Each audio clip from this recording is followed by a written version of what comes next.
Sophomore forward, Nick Swaney. Senior forward, Billy Exell.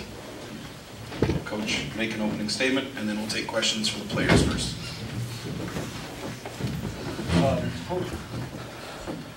Well, really proud of our guys. It's really exciting to win this championship again against a great team. Didn't look so good early, but our guys just stuck with it and kind of grinded through it and found a way. And Nick scored obviously a big goal. Billy scored, I think, a bigger goal shorthanded for us to give us some life there and tie the game up. But I thought it was a real good hockey game after the first period, and two teams that, you know, we've played 5 times this year and we've had unbelievable games with them. So I have a lot of respect for their team. I think they're a tremendous hockey team.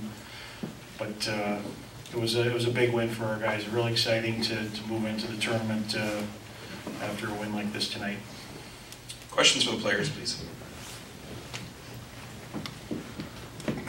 Both Nick and Billy, can you guys both take us through the goals and what Tanner Latterer was able to do to set both of you guys up there? Yeah, just on the penalty kill there, I saw them going back to get the puck, and you know, we wanted to get in and get pressure on them. So you know, I came in and out, and then Tanner came in and kept that pressure and ended up getting a turnover, and then I just seen him taking the puck to the net and, you know, made a nice little fake and slid it over to me. Yeah, I think mine, Jesse, I think he blocked that shot and kind of helped the transition go the opposite way, and Tanner picked it up, and he made a great pass. I was fortunate enough to find the back of the net. It was awesome. He made great plays on both the 2 goals, and he's been doing it all year, and it was great to see.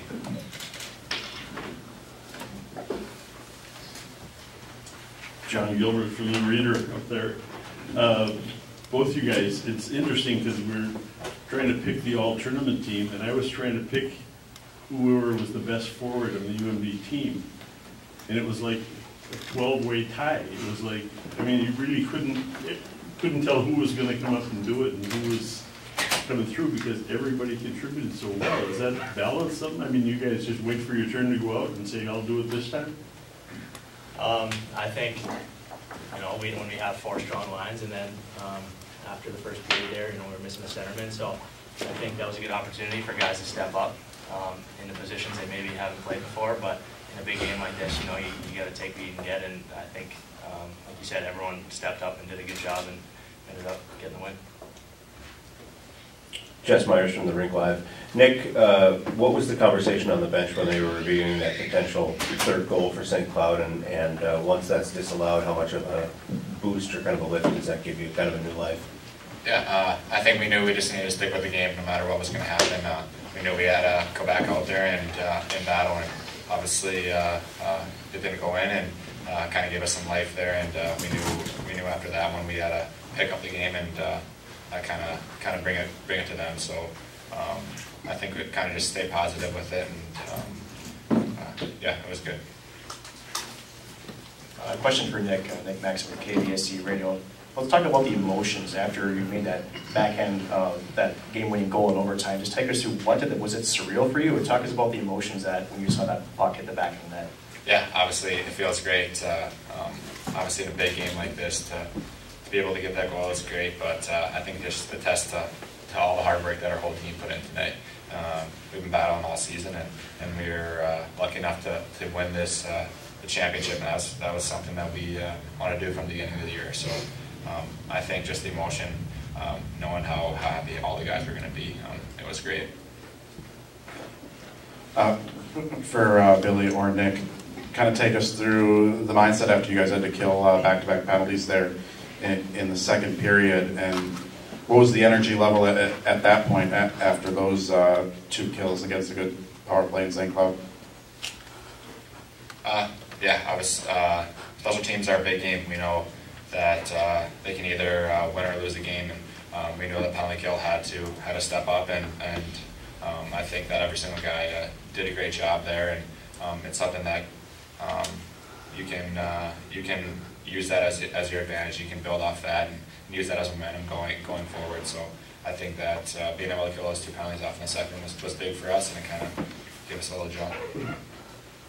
Sam Ali, KQDS, Fox 21. Guys, just talk about, you've been in these overtime games, but once you get into that double overtime session, where do you find the energy when your legs are like jello and you're just trying to get through it?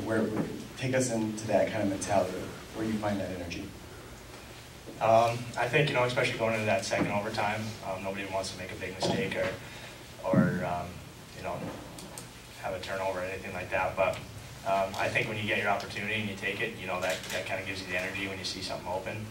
And you know that every play matters, whether you're getting pucks in or pucks out, they got to be hard. So I think just when you have your teammates, counting on you, if you're in a big moment there, I think that's where it comes from.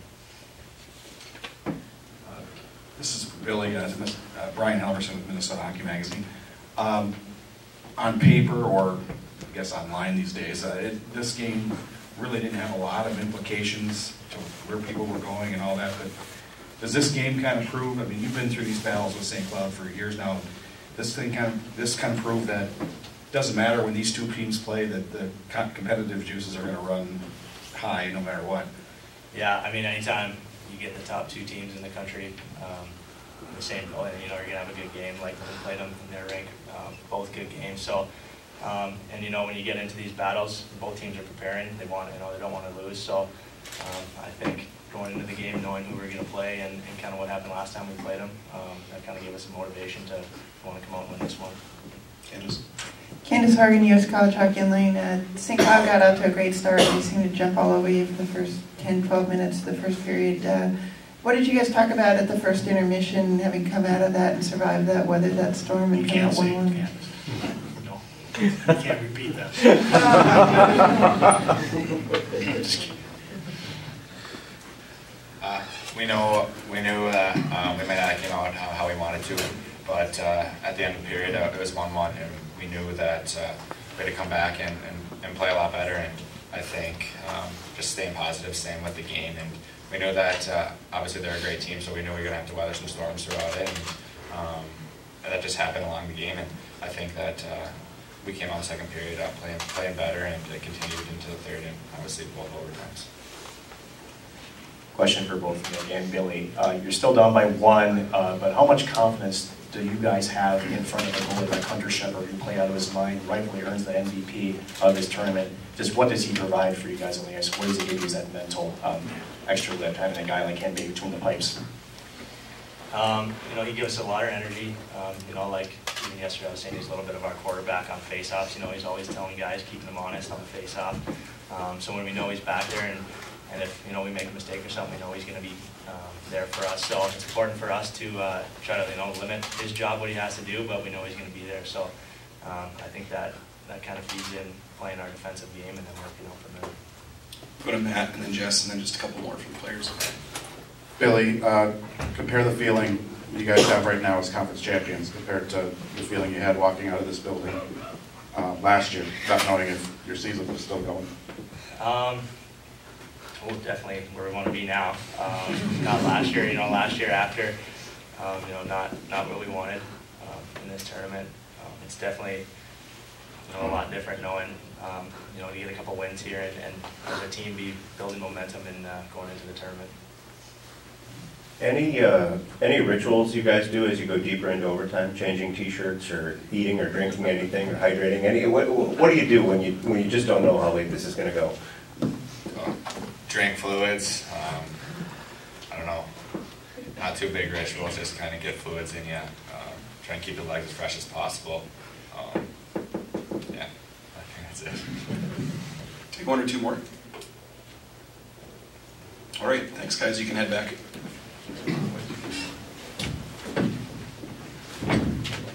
Questions for Coach?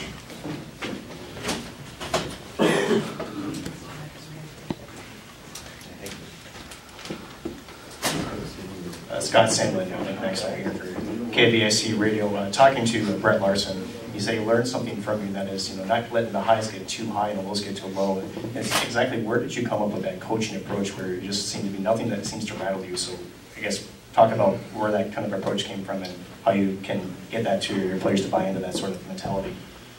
I don't know. I think I was probably the same way as a player, Probably internally, there's a lot of things that get to me. It was probably the same way as a player, but I think those are good motivating factors too. But you know, every team is a little bit different too. I think it starts at the top too. If you know, and I know there was a couple calls, you know, that you know they don't go your way, and you got to try and keep the guys, you know, because it's not going to change. You just got to keep your focus on the game, and you know, there's emotions. I mean, the game is emotional, so you know, you got to kind of weigh those ebbs and flows a little bit too. You want the guys to be emotional, but at the same time, you know, kind of what we talk about too is you know, in those situations like the goal that they were looking at, you know, you try and get the guys in, and you just try and settle them down and get them to refocus. And sometimes it's not easy, but sometimes your leadership is a big part of that. I think it is a big part of that, and all those guys are too. So I don't think it's anything that's. I'm glad he picked up something, but probably just the personality too. Candace Hargan, U.S. College Hockey Online. Scott, the NCHC has produced the last 3 national champions, and now with your win tonight, you and St. Cloud going as the top 2 seeds in the tournament. Can you just speak about what that says about the strengths of the NCHC? Well, I can just tell you how hard it is, as you know, week in and week out. This year was no different. St. Cloud obviously had a great year, kind of ran the gamut through everybody there in the regular season, and are one of the top teams for a reason, because they're deep and they're talented, and they've got great leadership and a pretty good coach, and they're a very motivated team. You know, our guys have had some ups and downs, and we're still trying to develop certain things within ours, but we're pushed every week. You know, I mean, even in the playoffs last week, and we're playing Omaha, and they were not easy games, and I think I remember Bobby Monsko always said it's like playoff hockey every weekend, and the intensity ramps up in the second half. But I think, you know, for us, I know even last year in the tournament, you know, I thought St. Cloud and Denver were 2 of the best teams in the country, and we played them, you know, 4 times and each, and you know, you get prepared, and so we went into the tournament. I don't think you're fazed by a lot of things. You know, there's a lot of great teams in the country, but you see a lot of the best ones right here. So I think it helps. I think it helps your players prepare. I think it helps them know what's coming, and they're not shocked a little bit, you know, into, you know, like you look at the 2 teams. Ohio State and Notre Dame, pretty good hockey teams last year, and our guys just went out and kind of focused on what we needed to do and got it done. But I think it just, the whole conference is just, it's a challenge, it's fun, the players enjoy it, and I think by doing so, we all make each other better. Jess, then we'll come. Scott, what was the thinking or the strategy behind when you used your timeout, and what did that do for you? We had, I mean, our lines were all messed up with, we had guys, you know, with Jay going out, and then certainly that first overtime we ran with about 10 forwards, and, you know, the guys were kind of short shifted, and it was a D-zone face-off, and I just wanted to get the right people on the rink and settle our guys down for the last 4 minutes, and just make sure we, you know, try and get out of there at least tied, or if we could score, but just more of it was just getting the right people, because we had, you know, 3 parts of lines on there, you know, at least I wanted to make sure we had the right guys. Scott, Joe Scarella, Husky Productions right here. Certainly the 5th tough battle you've had against St. Cloud State this year, but tonight it seemed like you ramped up the physicality, especially from the start. Was that part of the game plan, to kind of knock St. Cloud off their game? Well, we didn't have the puck in the first period, so we had to do something. They were really good, and I want to sit here and say we were bad. They made us be bad. That's how good they were. They jumped on us, they pinned their ears back, and we were, you know, we were fortunate to only be down 1, and then we get a big goal from Mikey that kind of give us a little bit of life, but they were good. You know, I think as the game got going and the score stayed the same, and we got through some of those penalty kills, you know, our guys, you know, felt better, and I thought we did get a little bit better as the game went on, but whew, that first period I was like, ooh, it couldn't end quick enough for me. Scott, the jump out lines, was it just because Jade went out injured, or were you sensing maybe some guys needed a rest after those back-to-back kills in the second there? Yeah, I mean, we go down to 3 centers, right? And, you know, obviously Jesse's kind of played his first couple games in one. I thought he did a good job, but, you know, we moved Noah in there a little bit, and then we went down to 3, and then, you know, at times we were going with 4 and rotating a wing, and so it was just different, and, you know, guys got tired, especially in the first overtime. We kind of pretty much played 3 lines, and so some of those centers were quick shifting. So there was just a lot of mismatches. Not bad, it's just, you know, guys have to do that, and, you know, sometimes it works out. Sometimes it works out better, but, you know, it's just what we had to do. Any more questions? Candace? Scott, it seemed like during your breakouts and the overtimes as they went on, the players were making a conscious effort to slow the breakouts down and buy you guys time and space and slow the game down. Was that something you talked about as a coaching staff, or No, are they kind of doing it? I think this is the way the game went. You know, I think it probably saw both ways. The forechecks weren't probably as heavy as they were in the first part of the game, but you know, guys are short, you know, taking shorter shifts and line changes. So that wasn't. We just talked about if we get into any control breakouts, what we wanted to do. Yeah. Scott, how did you feel the guys handled the jump up lines and such? It seemed like Tanner Ladder seemed to fit really well with different guys. And also, did I correctly see Scott Granovich taking some shifts at wing out there? Oh yeah, he was playing forward. Yeah, it was good. Played on a couple different lines and got him kind of in the game, and you know, he's a pretty good forward too, I think. But we're not going to see him up there. But you know, especially early too, because when he went out second period, and I go, Scotty, you mind playing forward a little bit? And he goes, nope. So you know, it's just a matter of where I was going to put him, and we did that for a little bit, and then he was starting to go, so we moved him, you know, back obviously to D. But so there was a lot of. It was an interesting game as far as that, but like I said, some guys really stepped up. I thought Billy had a lot of energy. I thought Tanner had a lot of energy. Obviously, they made big plays for us. And, some of our top guys got a little exhausted, killing penalties too. But you know, again, we defended so much that we were damn tired. And so we got the puck. You know, we didn't generate anything offensively.